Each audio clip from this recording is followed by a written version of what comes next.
Ei, turminha, tudo bem com vocês? Bom, vamos hoje então para mais uma aula remota e essa aula vai ser um pouquinho diferente. Por quê? Se vocês se lembrarem, essa aula já foi dada, mas só no contexto de slides. Eu enviei esses slides no início da pandemia e eu não quero que vocês se sintam prejudicados, porque eu não dei essa aula virtual. Então eu tive essa ideia, eu vi algumas respostas nos exercícios que vocês colocaram, a maioria acertou a maioria das perguntas no exercício número 1, quando começou então a quarentena pelo Promove, mas eu acho que vocês não deveriam ficar prejudicados em relação a esse contexto. Então eu vim aqui agora voltar com essa aula. Essa aula ela vai ser crucial para o entendimento do que já foi abordado e para as futuras aulas quando a gente for falar um pouco de doenças autoimunes. A gente vai abordar aqui só um pouquinho disso e eu acho que ficaria um link legal, porque vocês não perderiam essa aula que foi só enviada em formato de slide e a gente poderia entrar nesse contato virtual, tá bom? Então hoje o que a gente vai falar? Sobre processamento e apresentação antigênica. A gente já viu então tudo da imunidade inata, as principais células da imunidade adaptativa, agora como ocorre a apresentação de antígenos para os linfócitos T, CD4 e CD8, e vocês também já sabem como ocorre a atuação de linfócitos TCD4 e TCD8. Então essa aula vai juntar tudo que a gente já abordou e vai ser excepcional, crucial para o atendimento de doenças autoimunes, tá bom? Então vamos lá. Então, gente, quando a gente fala de processamento do antígeno, a gente diz que esse processo ele é através da internalização desse antígeno próprio ou não, que a gente vai ver o que seria esse antígeno próprio quando a gente estiver mais abordando doenças autoimunes, lá mais para o final do semestre, tá?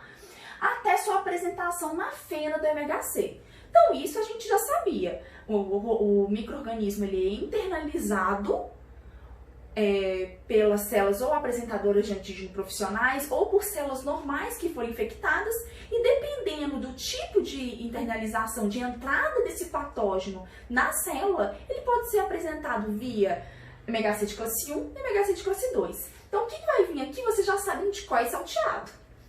Então, se for um antígeno extracelular, por exemplo, um protozoário, uma bactéria, que nesse caso que é o crucial, ocorre então a apresentação via MHC de classe 2 para qual tipo de linfócito?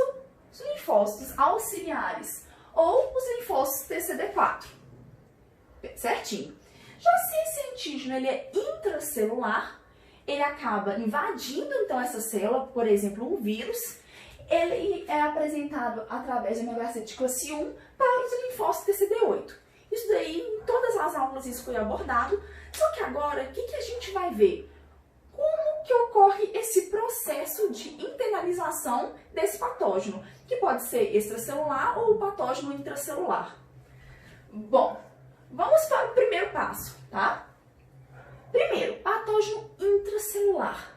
Quando eu falar de patógeno intracelular, será o que vai vir na nossa cabeça? Vírus, tá bom? Nesse slide, ele demonstra algo bem simples de como ocorre esse processo. Vamos ver. O patógeno, então, esse antígeno, ele caiu no citoplasma da célula, né? A célula foi infectada, por exemplo. Ele vai ser degradado em pedacinhos menorzinhos por uma organela, que a gente vai ver o nome dela que chama proteassom. Depois que ele é degradado, ele se junta ao MHC de classe o quê? Antígeno intracelular. MHC de classe 1, no retículo endoplasmático, onde ele é rugoso, né, onde ele foi produzido.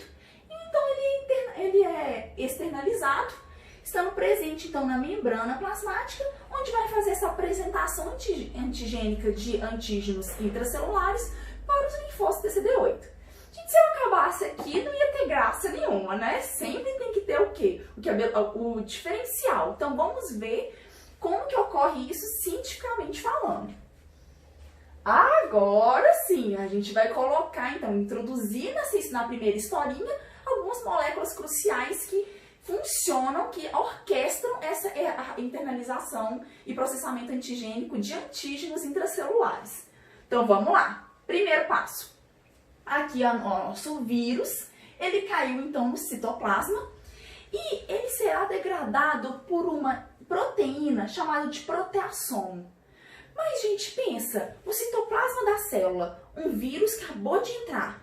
Gente, ali tem muita proteína, ali tem muitos constituintes celulares. Como que a célula sabe que bem aquele ali que entrou daquele lado, ele é o vírus que deve ser degradado?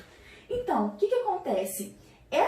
Esse micro-organismo, então, aqui, gente, a gente consegue ver o patógeno, né, grande, só que a gente tem que lembrar de antígenos, que são as partículas, pedacinhos desse patógeno, nesse caso do vírus.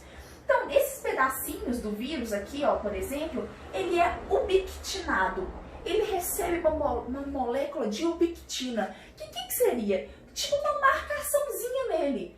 Alguém vai lá e faz uma tatuagem nesse pedaço do antígeno viral para demonstrar para a célula: ô célula, é esse aqui, aquele lá que está marcado, tá? Não são os outros constituintes, não. Então a célula sabe que aquela molécula marcada é um antígeno viral que deve ser degradado.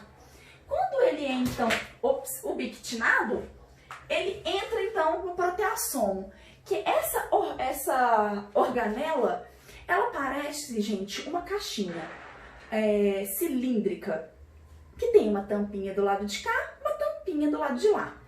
O micro-organismo ubiquitinado, ele entra por um lado dessa tampinha, lá dentro é como se fosse que tem um ralador.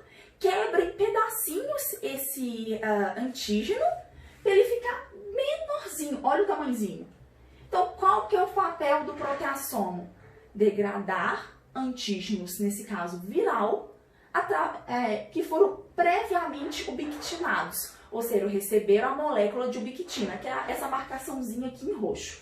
Então ele é direcionado para o proteassomo abre, coloca ele lá dentro, quebra em pedacinho e vai saindo pedacinhos de vírus, tá bom?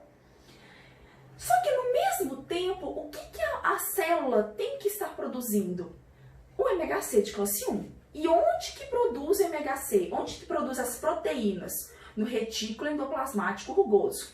Todas as proteínas que são destinadas para membranas plasmáticas ou exocitadas são produzidas no retículo endoplasmático rugoso e não nos ribossomos livres que ficam destinados na célula, tá? Então aqui nesse desenho a gente consegue ver muito bem isso. A gente consegue ver aqui o MHC de classe 1, que foi produzido dentro do retículo endoplasmático rugoso, tá bom? Ele foi produzido e ele fica lá aguardando, então, os pedacinhos de vírus que foram quebrados pelo proteassomo, para assim ocorrer a ligação do peptídeo com o MHC de classe 1 e depois a apresentação para os linfócitos TCD8. Mas vamos com calma. Ele entra, o pedacinho então do vírus, ele entra por um espaço no retículo endoplasmático, um poro chamado de TAP. Esse TAP, então, permite a entrada, é tipo como se fosse um poro, que permite a entrada do pedacinho do patógeno, né, bem quebradinho, para o retículo endoplasmático rugoso, onde tem o MHC de classe 1. Quando ele entra, gente, tá vendo que o MHC de classe 1 tá aqui e ele entra ele pode entrar bem assim longe do MHC de classe 1? Então tem que ter alguma molécula que direciona o peptídeo que você acabou de entrar, ou pedacinho de vírus, vem cá. MHC de classe 1, vem cá. Agora vocês estão unidos um no outro. Essa proteína que faz essa adesão, essa união de MHC de classe 1, que estava lá do outro lado do retículo endoplasmático, e com o peptídeo, né, que acabou de entrar, é chamado de tapsina. Ela vai lá, aproxima, então, o MHC de classe 1 com o nosso peptídeo.